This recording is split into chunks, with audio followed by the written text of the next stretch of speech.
Assalamualaikum warahmatullahi wabarakatuh. Uh, Apa kabar anak-anak sekalian? Sebelum kita memulai pelajaran, ada baiknya kita membaca doa terlebih dahulu. Mari kita membaca surah Al-Fatihah. Al-Fatihah.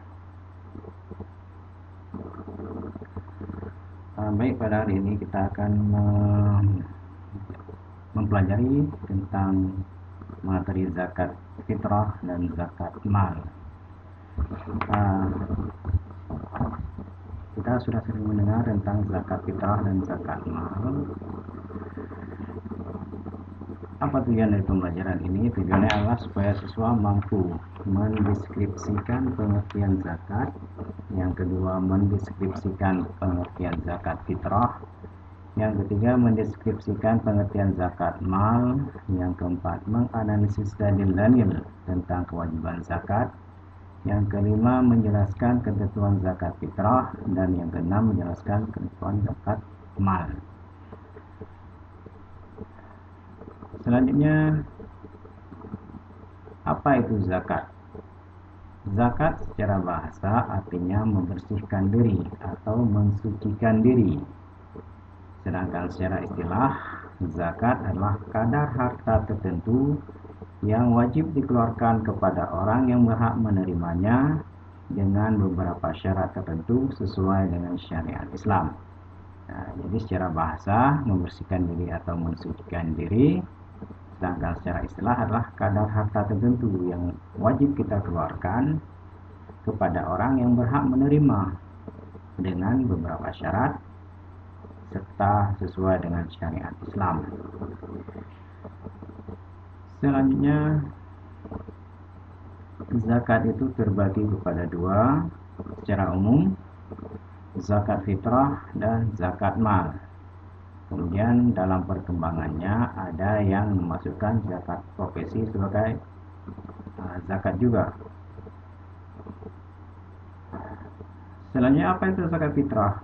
Zakat fitrah adalah zakat yang wajib dikeluarkan oleh setiap orang, baik itu laki-laki atau perempuan, besar ataupun kecil. Tujuannya adalah untuk membersihkan jiwa bagi seorang muslim. Jadi zakat fitrah ini zakat jiwa, zakat pribadi seseorang yang harus dikeluarkan, yang tujuannya adalah membersihkan jiwa muslim itu sendiri. Sedangkan zakat mal secara bahasa dia berasal dari kata ta'ziyah yang artinya menyucikan harta benda. Sedangkan secara istilah berarti kadar harta benda tertentu yang wajib dikeluarkan oleh umat Islam yang memenuhi syarat kepada orang yang berhak menerimanya. Jadi di sini kalau kita lihat kadar harta benda tertentu yang wajib dikeluarkan oleh umat Islam yang memenuhi syarat kepada orang yang berhak menerimanya. Di sini harta itu ada harta tertentu yang wajib dikeluarkan zakat, juga ada harta yang tidak wajib kita keluarkan zakat. Dalilnya tentang kewajiban zakat itu dalam surah At-Taubah ayat 103.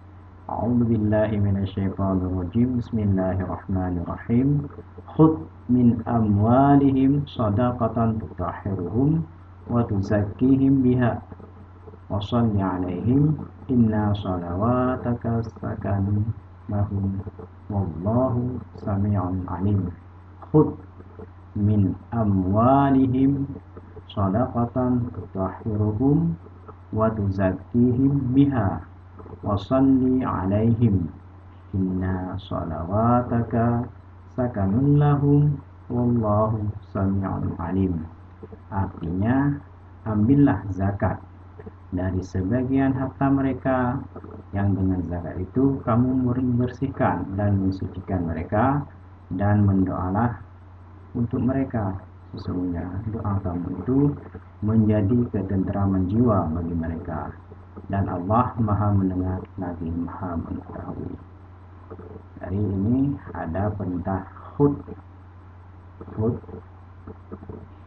ambillah min amwalihim, dari mereka itu, sedekatan, sebagian untuk sedekah. Sedekah wajib, maksudnya sedekah wajib itu adalah diartikan sebagai zakat. Apa tujuan zakat ini? Tutahhiruhum, untuk membersihkan, wa tuzakkihim, dan mensucikan mereka, wa shalli alaihim, dan doakan untuk mereka. Inna sholawataka sakanun lahum, sesungguhnya doa kamu itu menjadi ketentraman jiwa bagi mereka.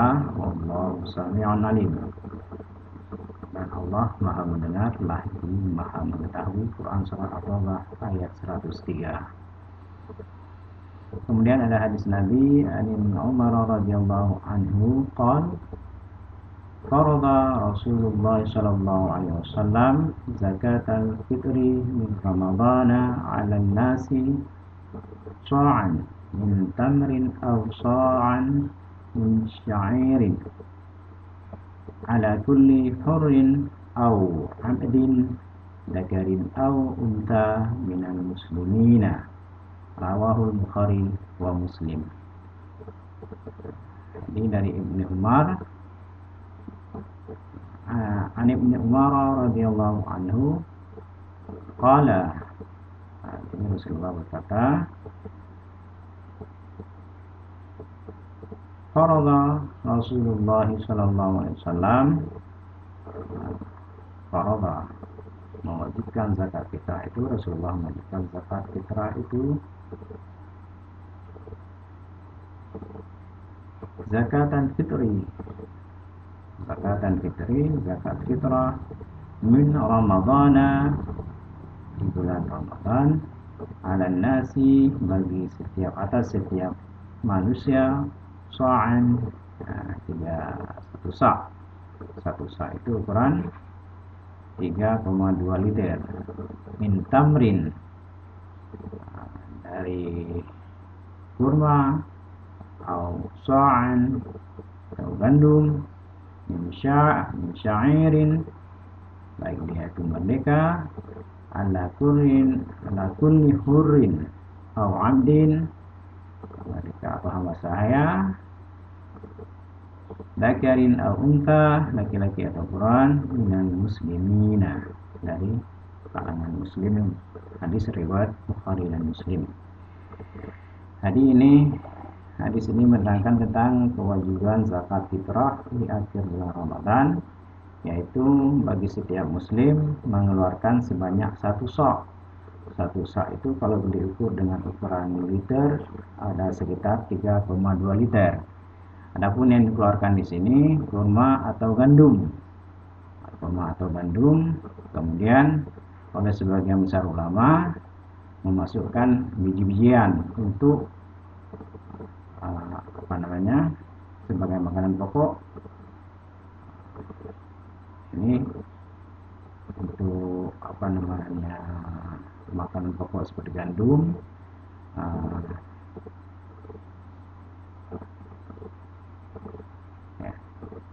makanan pokok seperti gandum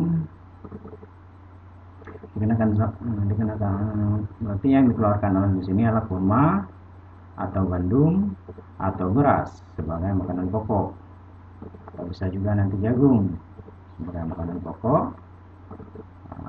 Jadi siapa yang dikenakan? Kepada mereka yang merdeka atau hamba sahaya. Jadi zakat fitrah ini dikenakan bagi orang yang merdeka atau hamba sahaya. Hamba sahaya ini budak, baik dia laki-laki maupun perempuan.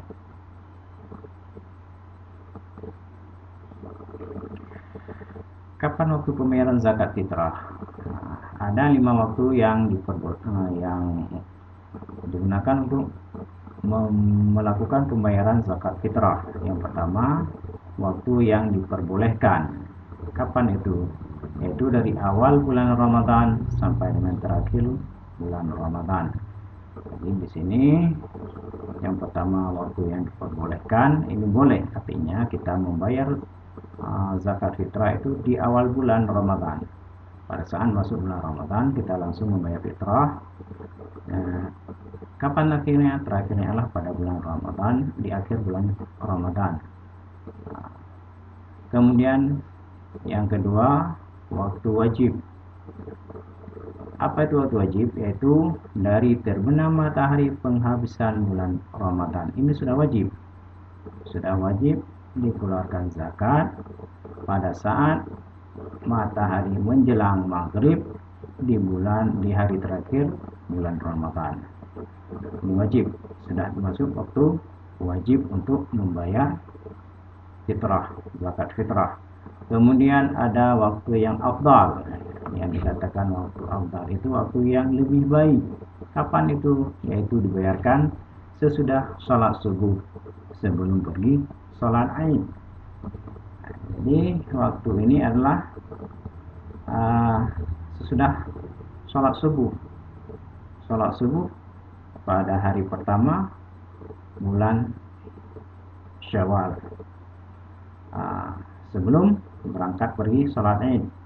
Jadi sebelum kita pergi sholat Id, sebelum masuk sholat Id, kita membayar zakat itu waktu yang lebih baik atau afdal. Kemudian ada waktu makruh. Kapan itu waktu makruh? Yaitu membayar zakat fitrah sesudah sholat Id, tetapi sebelum terbenam matahari pada hari raya Idul Fitri. Ini bedanya dengan waktu afdal dengan waktu makruh. Kalau waktu afdal itu dibayarkan setelah sholat Id, sebelum pergi sholat Id. Dibayarkan setelah sholat subuh, sebelum pergi sholat Id. Kemudian kalau waktu makruh itu dia juga dibayar setelah sholat Id, tetapi sebelum terbenam matahari. Artinya sebelum masuk waktu maghrib pada hari pertama hari raya Idul Fitri. Kemudian ada juga waktu haram. Apa itu waktu haram?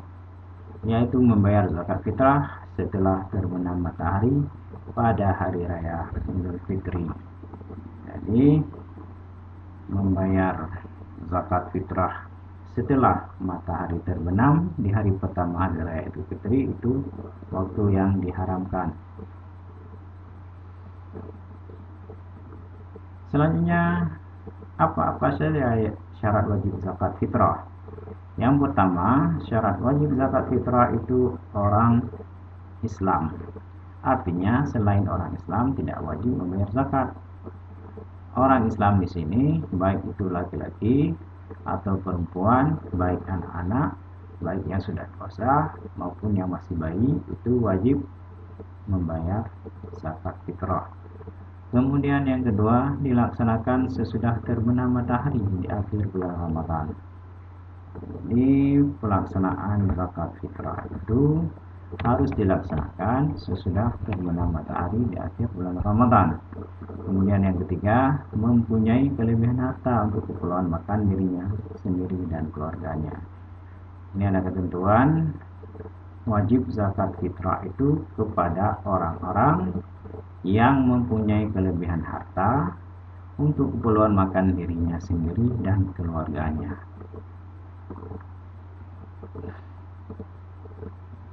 Selanjutnya, syarat untuk wajib zakat fitrah itu apa? Yang pertama ada rukun zakat fitrah. Ini sah tidak sahnya zakat fitrah itu pada rukun zakat fitrah ini. Yang pertama ada niat. Ada niat untuk membayar zakat fitrah. Jadi sebelum kita membayar zakat fitrah ini memang sesuatu yang disengaja untuk dibayarkan.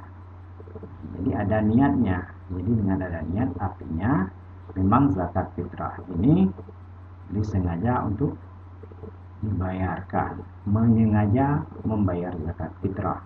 Kemudian yang kedua, orang yang wajib mengeluarkan zakat atau disebut dengan muzaki.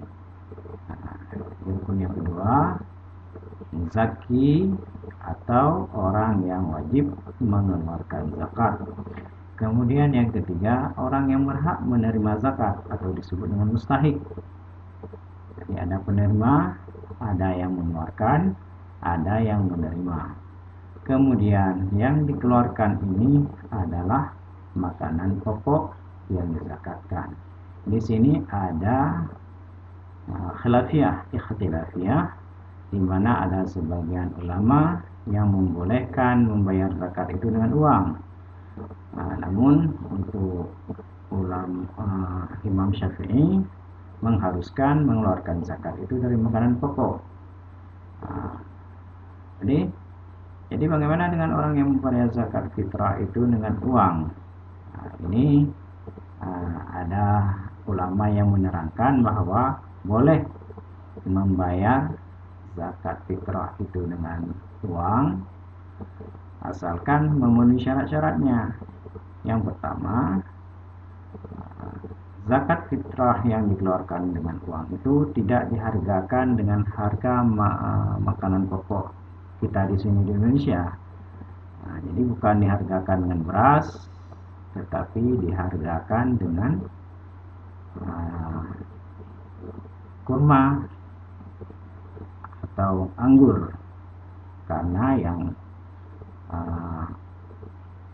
imam yang membolehkan membayar zakat dengan uang itu pada makanan yang boleh dikeluarkan itu, beliau mengatakan bahwa makanan yang dikeluarkan di situ adalah kurma dengan anggur. Jadi kalau kita mau membayar zakat dengan uang, itu harus kita hitung nilainya dengan nilai harga anggur atau kurma.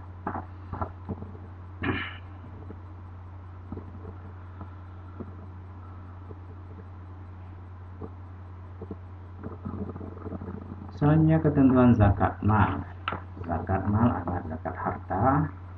Apa hukum dari zakat mal? Hukum mengeluarkan zakat mal itu adalah wajib. Hukumnya wajib bagi orang Islam yang telah memenuhi syarat. Tujuannya apa? Tujuannya adalah untuk membersihkan diri dari harta benda yang dimiliki. Karena kita tahu bahwa di dalam harta kita itu ada harta orang lain. Allah menitipkan kepada kita harta orang lain di dalam harta kita. Maka kita wajib mengeluarkan zakat apabila sudah sampai nisabnya. Kemudian apa saja syarat zakat mal itu? Yang pertama, orang yang mengeluarkan zakat adalah orang Islam. Jadi ada yang bertanya, kalau ada orang non-Islam membayar zakat, apakah boleh? Kepada orang yang non-Islam itu tidak disyaratkan untuk membayar zakat. Bagi mereka itu apabila mereka tinggal di negeri muslim, mereka dikenakan kepada pajak. Kalau mereka mau ada pertanyaan, kalau mereka mau membayar zakat bagaimana? Apakah itu sah? Sebagian ulama mengatakan bahwa zakat itu wajib bagi orang Islam. Apabila ada orang non-Islam bayar zakat, itu tidak sah karena mereka belum bersyahadat. Kemudian syarat yang kedua adalah merdeka. Arti merdeka di sini bahwa orang tersebut bukan budak, bukan orang yang dimiliki oleh orang lain. Di sini ada perbedaan antara budak dengan pembantu. Kalau budak itu memang orang yang bekerja pada seorang, tidak digaji, kemudian tidak bebas. Sedangkan pembantu itu orang yang bekerja di tempat orang lain, tapi mereka bebas, tidak terikat dengan tuannya. Yang ketiga, syarat yang ketiga zakat mal itu milik sempurna. Apa milik sempurna? Milik ultam, istilahnya.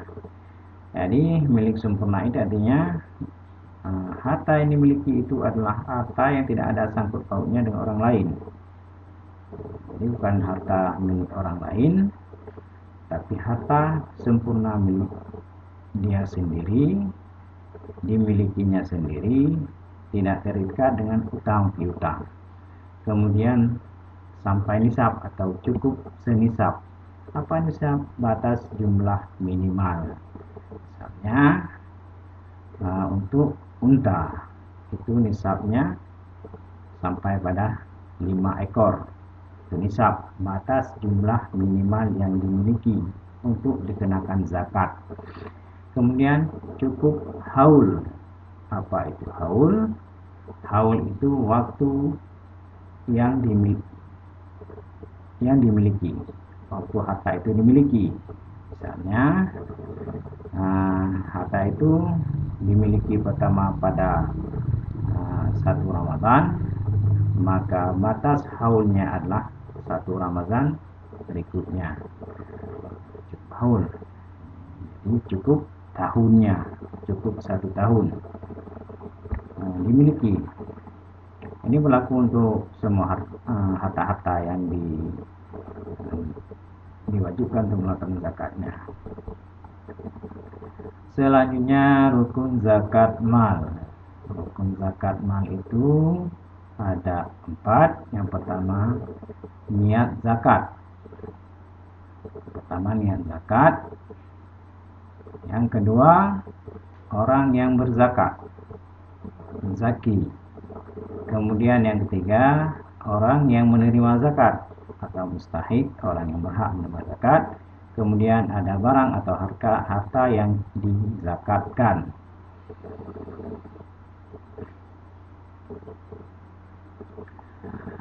Kemudian kapan waktu pelaksanaan zakat mal? Zakat mal itu dikeluarkan setahun sekali bila sudah cukup nisabnya, kecuali hasil panen dan temuan.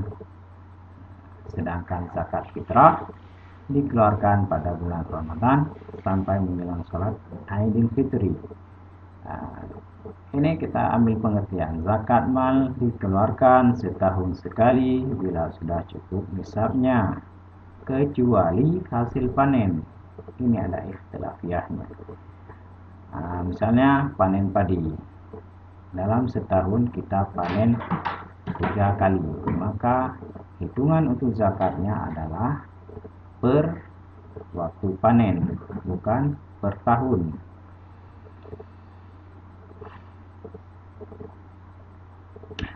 Kemudian untuk barang temuan atau rikas, ini pun tidak harus menunggu waktu 1 tahun. Kalau memang barang temuan itu sudah sampai memenuhi syarat untuk membayar zakat, maka dia harus segera dikeluarkan zakatnya.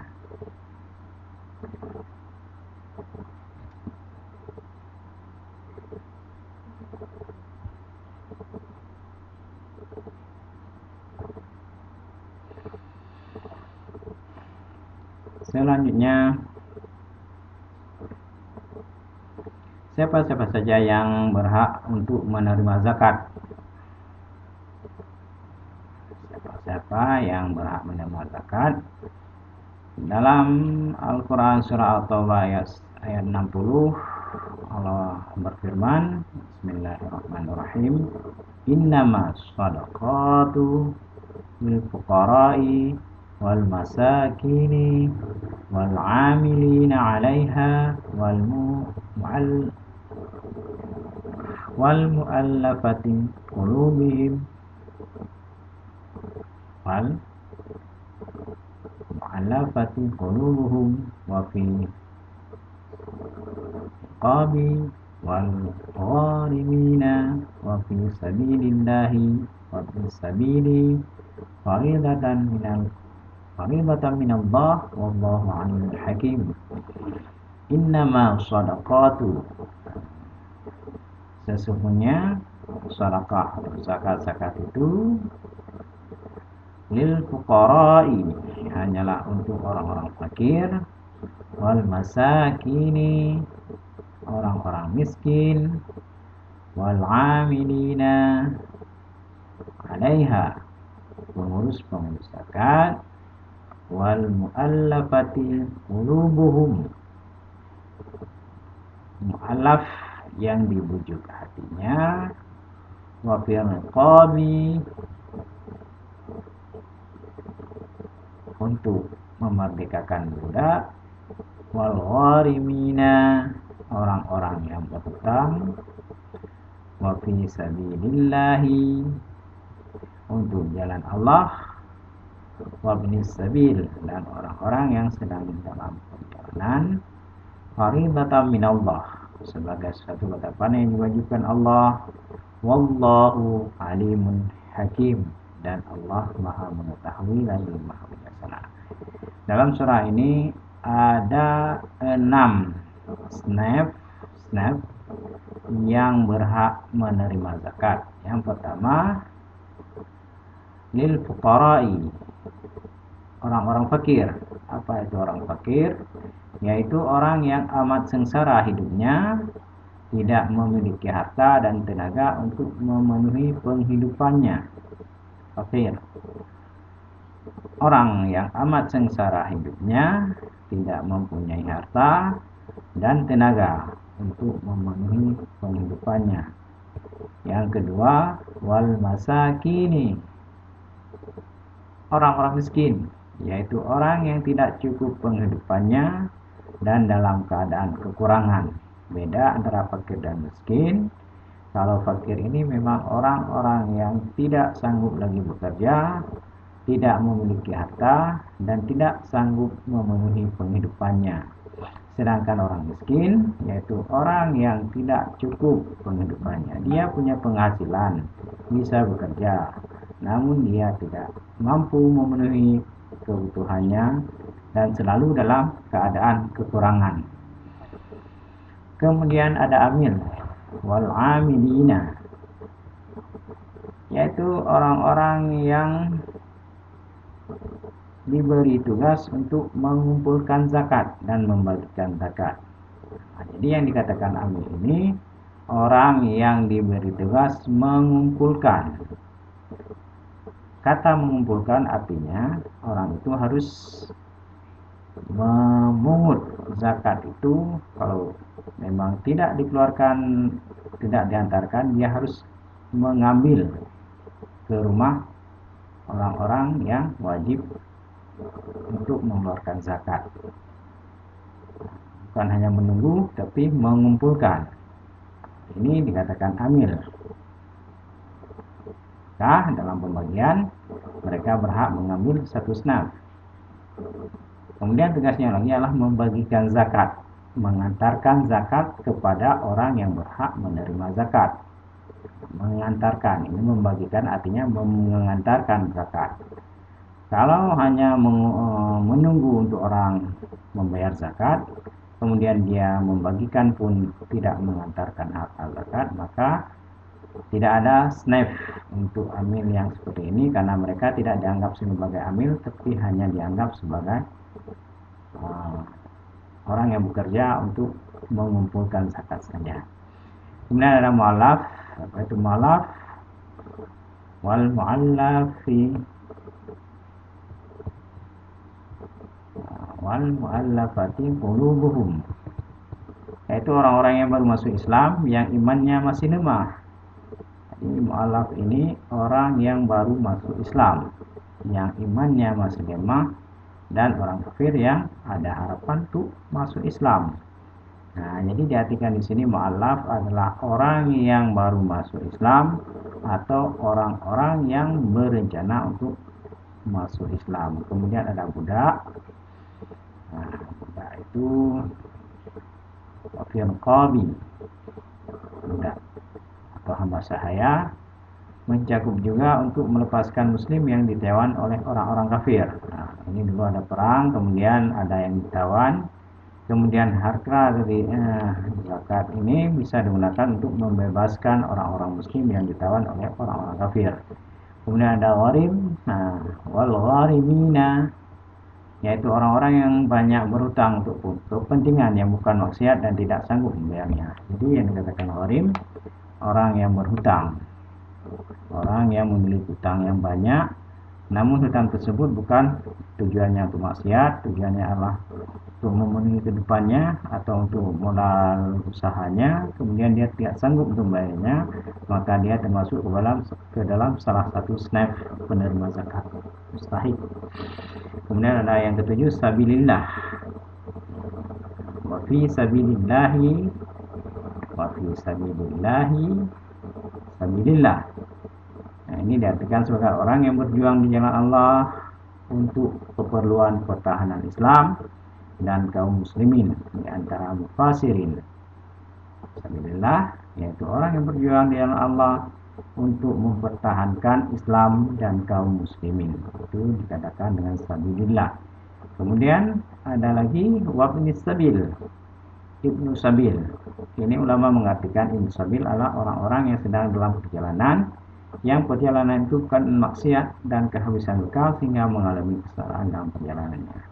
Maka dalam ibnu sabil ini ada sebagian ulama memasukkan ke sini adalah para santri yang belajar agama, kemudian mereka berada dalam kehidupan yang kesusahan, maka mereka juga dimasukkan ke dalam penerima zakat ibnu sabil. Mereka dimasukkan kepada ibnu sabil. Kemudian ini yang dapat kita jelaskan pada pertemuan kali ini. Kemudian bagi siswa-siswa sekalian, diharapkan untuk mengerjakan tugas yang pertama, tolong dituliskan.